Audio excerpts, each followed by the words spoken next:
I do have a personal story that was a catalyst for me becoming a researcher in older adult driving work. And that was my grandfather. I saw him cry twice in my life. The first was when my grandmother, his wife, passed away. The second was when my aunts and uncles took away the car keys from him. And this is a 6'4", very, tall, very proud man who could not control his emotion around realizing that he was not safe to drive anymore. And that is actually how I got into older adult drivers, because he was a hero of mine.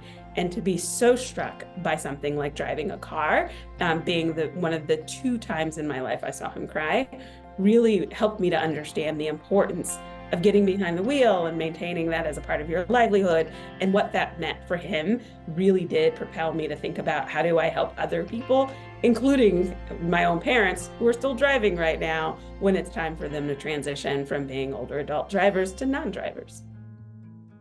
I'm Vanya Jones. I'm an associate professor at the Johns Hopkins Bloomberg School of Public Health. I am also the assistant dean for community engaged research. The reason it can be really hard for people to stop driving in the United States is because we rely so heavily on cars and the roads as our primary source of transportation to get everywhere.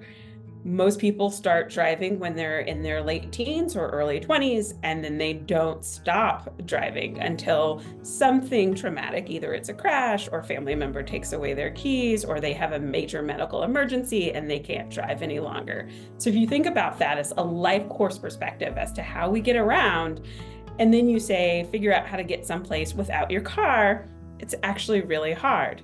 We add that to, you may live in a space where you don't have access to things like trains or public buses or other immediate sources of transportation that get you locally from place to place. And so when you have learned how to drive young, that's how you've gotten around, and you don't have access, or you've never used the public transportation access, being able to get around is synonymous with having a car and driving it. That being said, it doesn't mean we can't get around other ways. It's just really hard for us to figure out those other ways to get around. Try and find other ways to get around when you're younger. In order to stop driving and still have transportation be as spontaneous as you would like it to be, having used other transportation sources helps you use those transportation sources when you're older.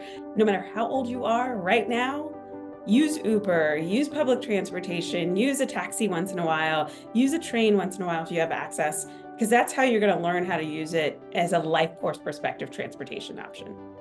My name is Michele Ellicks. I'm the Community Outreach Coordinator for the Registry of Motor Vehicles. I present workshops across Massachusetts, primarily for older road users, older drivers, probably in almost every community in Massachusetts on behalf of the Registry of Motor Vehicles. There are several factors that can make it difficult for a person to give up the keys. A few of them are location. Do you live in a community that has alternatives to driving? Is there public transportation? Is there shuttle service? Is there a community center or a council on aging that might have a shuttle van that can provide transportation? Other determining factors is the mindset of the license holder. If a person is unwilling to think about giving up the keys, if their self-worth or self-esteem is based on their ability to drive, that's so limiting for a person to then try to transfer from driving to not driving. I also want to point out that driver's licensing, the license that you use itself, is really important identification. It's how we, go to the bank. It's how we often show our ID when we go get healthcare services. We often use that ID as a way to have access to things in our world and in our communities that other forms of identification might not be as strong or adequate for. And so I think it's really important to remind ourselves that not only is it driving, it's also being a licensed driver that makes it really hard to give up your license and give up your car. We must remember that it's not the number of birthdays a person celebrates that determines whether or not a person is safe to operate a motor vehicle. So it's not the number of birthdays. What determines if a person is safe to drive or not is driver fitness, medical fitness, cognitive fitness. When I think back to my grandfather, I'm also reminded that sometimes ageism can, sort of slip into what we think about people who are older on the roads. And I want to be really careful to point out and say that people age differently and at different rates when it comes to ability. I think older adult drivers are some of the most adaptive people that we know on the roads. They tend to be safer. They tend not to be the people texting and driving. They tend not to be the people who are using their phones while they're driving.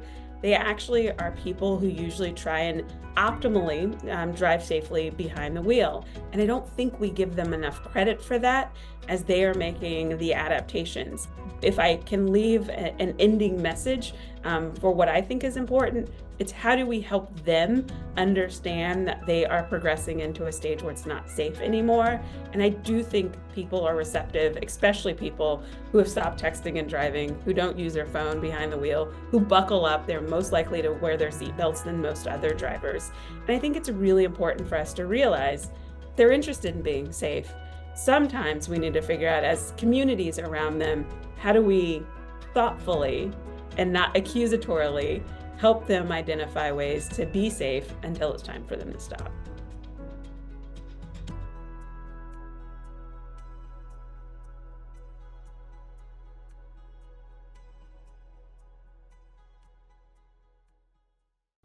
To take this course and learn about others, click on the link in the description and subscribe to this channel.